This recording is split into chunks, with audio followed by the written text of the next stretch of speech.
What up, YouTube? Seen a couple videos today. Got me to thinking. I'm gonna go back old school. Something we ain't did in a long time.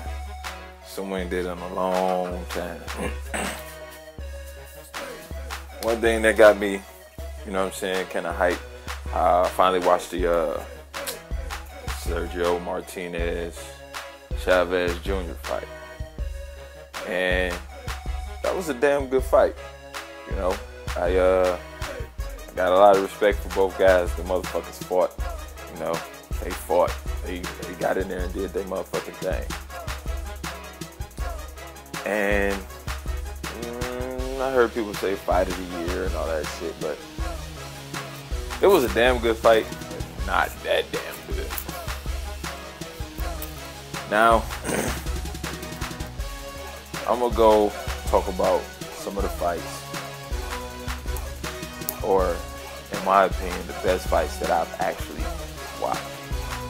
When I say actually watched, I'm talking about like fights that you watch. You know what I'm saying? And you know, like you watched the fight in your era. You know what I'm saying? Not like some shit you seen on YouTube that was, you know, before you was born type shit. Talking about fights that you actually watched. It was hard to comprise this list of top 10 fights that I've seen. It's a couple of notable mentions in there, like Berto Ortiz. That was a pretty good fight. Shit, I don't know. You know, it's been a lot of good fights. A lot of damn good fights. You know, that we just miss out on. Oh, fuck. Kelly Pavlik, Jermaine Taylor's first fight. Kelly Pavlik, Edison Miranda's first fight. Those were some damn good fights. But here is my top 10 list of best fights that I've ever watched. This one here might surprise y'all, but when I watched the shit, it had me fucking amped. Rafael Marquez versus Juan Manuel Lopez. Now, I don't know who all seen this fight or if it was even a memorable fight for some, but Marquez hurt his right hand in the fight somewhere in the 5th or 6th round, and all he could throw was the left. So for like 3 rounds, all he could do was throw his left hand. He fucked up his shoulder, he said, and he had to quit. But he rocked this motherfucker Lopez a couple of times with only one hand. He really rocked him a couple of times, and Lopez still couldn't get him out of there. So for a one-handed fighter, that was a fucking damn good-ass display, and I don't, for the love of me, understand why they didn't have a rematch. It just don't make sense. I would have loved to have seen that one. Number 9 on my list, which definitely won't surprise anybody with this one, is Gotti Ward. It wasn't a masterful display of skill, but it was a damn action-packed fight. You know, it was a good ass scrap. You know, can't take that away. It was a damn good ass scrap. You know, Ward was somewhat of a journeyman, but it was a good fight. Now this one might surprise some folks, because a lot of people didn't see this. Well, I ain't gonna say a lot of people didn't see it, but it wasn't a hype fight. It wasn't talked about much afterwards. But it was so low on the scale that I happened to be out. I'll never forget this. At the time I was dating this girl, and we happened to be at one of her friends' house. So you know, they go talk, do their girly talk, whatever and shit. I'm sitting there watching TV and shit, and I'm like, "Fuck, it's fight on." You know, hey y'all got Showtime? Yeah. So I turn on Showtime, whatever, and it's a heavyweight fight. Layman Brewster versus Sergey Lomkovich. I'm not sure if I'm pronouncing his last name right. But they clowned me so bad with all the hooping and hollering I was doing watching this fight. But this was a damn, especially for a heavyweight fight, this was a fucking classic for a heavyweight fight. And if you get a chance, if you haven't seen this fight, you get a chance, Layman Brewster versus Sergey Lomkovich. Please go watch that fight if you ever get a chance. Fucking classic. Oh man, another good ass fight that really, like, for a pay-per-view, when I felt like I got my money's worth. Like, this was what prize fighting was about. And at the time, it was probably the best fight I had ever paid for, or, you know, as far as pay-per-views go. Miguel Cotto versus Antonio Margarito. I mean, the whole fight, it was a epic battle of a slicker, faster, more fluent boxer versus this rugged, rough and tumbling brawler. And it was just a matter of, I mean, you can see it playing out from the first round to the actual knockout, where he was slowly but surely catching up with Cotto, slowing him down, and he was taking all of his shots. And I'm watching the fight, and I'm wondering, damn, can Cotto keep this up? Can he hurt Margarito? How the fuck do you keep a guy off of you who blocking punches with his chin? That was a tough ass fucking fight for Cotto, you know. And now looking back on it, you know, he probably got cheated, but at the time, that was a damn good fucking fight. Where am I at? Number 5 on my list. Won't surprise many people at all with this one. Evander Holyfield, Riddick Bowe, 1. These dudes had a classic. This was a classic boxing brawling match. There were stretches of this fight where it was classic boxing. Boxing on a very high skill level. And then there were times where there was just pure out fucking rock'em sock'em. And that 11th round of that title fight may have been the best round that I've ever witnessed, from one guy almost getting the shit knocked out of him, you know, to probably getting counted out, to the other guy almost getting counted out. I've never seen a round swing quite like that before in my life.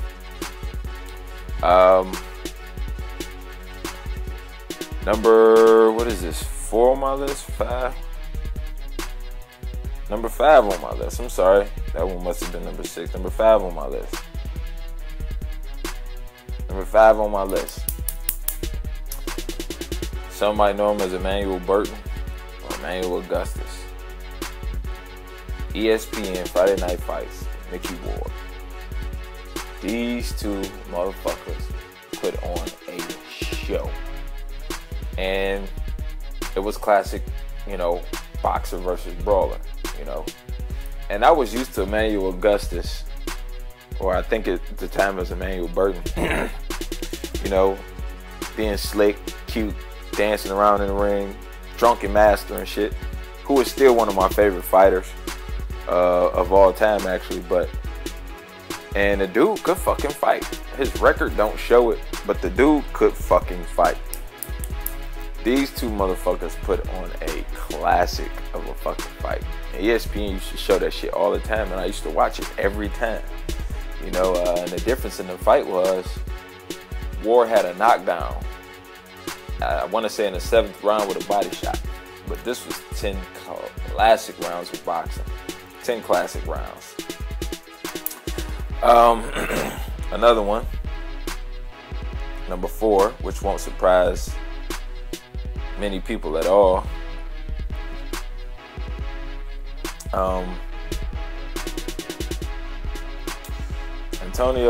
Marco Antonio Barrera versus Eric Morales, 1. This first fight was, I had never seen two guys fight like the lives of everybody in their families depended on whether they would win this fight or not. I've never seen two guys fight that hard in a fight, ever. Both of these guys fought like the whole fucking country of Mexico was going to be blown up if they didn't win the fight. And it was every round was back and forth. You know, nobody really seized control of the fight. Right when one dude had a moment, 10 seconds later, the other dude comes right back. And it was just back and forth the whole fucking fight every round, back and forth. It was amazing. Number 3 on my list. Now, this could have been 1 or 2. And the only reason that I didn't put all 3 of them in there because I think it was just a little overkill. And I want to say that the second fight was a continuation of the first fight. Rafael Marquez and Israel Vasquez 2. Now, when I watched the first fight, it was 6 rounds. And it was 6 of the best rounds, of course, that I've ever seen. And me and my pops, we sitting there watching that shit, hooping and hollering like a motherfucker, man. And if I'm not mistaken, in the first fight, Vasquez got his nose broken, couldn't continue. And in his second fight, the second fight, me and my pops getting ready to watch this shit. Like, yeah, you remember the first one? They ain't gonna be able to fuck with that first one. Lo and behold, the second fight rolls around, and these motherfuckers pick right back up like it was the 7th round. Oddly enough, this fight goes 7 rounds with Marquez getting knocked out in the 7th round. Classic. I mean, these motherfuckers just toe-to-toe at a high skill level. I'm talking about really sharp, clean, crisp, straight punches. Back and forth action. Little nuances here and there, you know what I'm saying? As guys are trying to, one guy is trying to figure out and counter what the other guy's doing. You know what I'm saying? It's not just straight rock 'em, sock 'em. But you seeing guys, skilled, man. Throwing good hard jabs. You know what I'm saying? Throwing well-placed uppercuts. Fucking left and right hooks to the body. Very, very, very deliberate punches. You know what I'm saying? Just not winging it. Just, brawling and shit. This was like fucking boxing at a fucking high-ass skill level. But it gave you the impression almost of 2 brawling motherfuckers. You know what I'm saying? But it was unexpectedly better than the first fight. I just couldn't imagine how them 2 could have got together and fought a fight similarly close to the first fight, let alone it being better. One of the best fights I ever seen. Then I got my 2 top. I could flip a coin with these 2 fights any day of the week. But I'm going to go here with number 2. Of course, to no surprise to anybody hearing my voice right now. The only surprise is that it's not number 1, but Jose Luis Castillo, and the late great Diego Chico Corrales. Now I'm gonna tell y'all, I never forget where I was watching this fight. I was at this chick house I was dating. You know what I'm saying? We was really tight at the time, and she had just got this new TV and shit. So I'm sitting there watching it, her big screen or whatever. And about the third round, I'm telling her like, fuck, this is a fucking good ass fight. You know what I'm saying? This shit gonna be over soon because these 2 motherfuckers can keep this up. This is a good ass fight. So about the 5th round, 6th round come around, I'm like, this is a classic. This is one of the best fights I've ever seen in my life. And she's sitting down, she done finally sat down, started watching it with me. She's like, damn, these motherfuckers is getting it on. She don't really watch boxing, but she like, damn, these motherfuckers is getting it on. And then comes the 10th round. And I'm like, wow, Chico done lost this motherfucking fight. Good ass fight. I can't wait to see these motherfuckers do it again because they got to do it again. And it was about 30 seconds after that thought had crossed my mind and probably some of it came out of my mouth. This motherfucker had Castillo on the ropes with both his hands down, taking shots like he was getting ready to die. And I just could not believe how quick that shit turned around and how dramatic it was with the whole mouthpiece shit and the point deductions and the fucking cuts and the eye swellings and the fucking toe-to-toe action and the referee, Tony Weeks, doing his motherfucking job. You know what I'm saying? Letting them fight inside, not fucking being a factor at all. And I literally am watching this fight, and the shit almost brought tears to my eyes because it was just that good of a fight. The shit was excellent. And I thought that was it. I would never see anything. I mean, like Barrera Morales was fucking close. Like that was that kind of a fight. You know what I'm saying? It was close as fuck. But then, some years later, here these two motherfuckers go for the third time. Rafael Marquez and Israel Vasquez. Now, like I said, I could flip a coin between Castillo Corrales and this third fight with Marquez and Vasquez. But I think what gives this fight the tipping point to me is the fact that the first fight was a fucking classic. The second fight was number 3 on my all-time list. And I thought that there was no way in hell that these two motherfuckers could get together again and have anything similar to the last 2 fights. Not only did they exceed that shit, it was dramatic.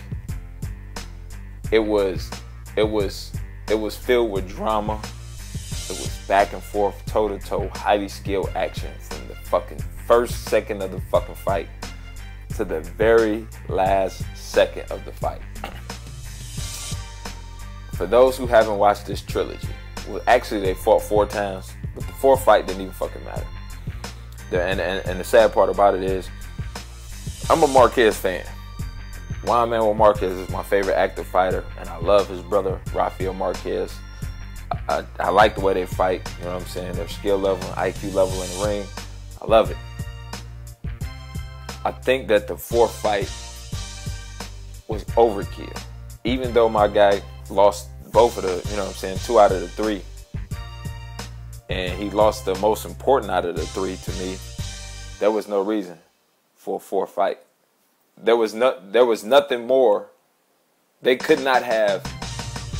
The only reason that fight was probably better than the other 2 is because it went all 12 rounds.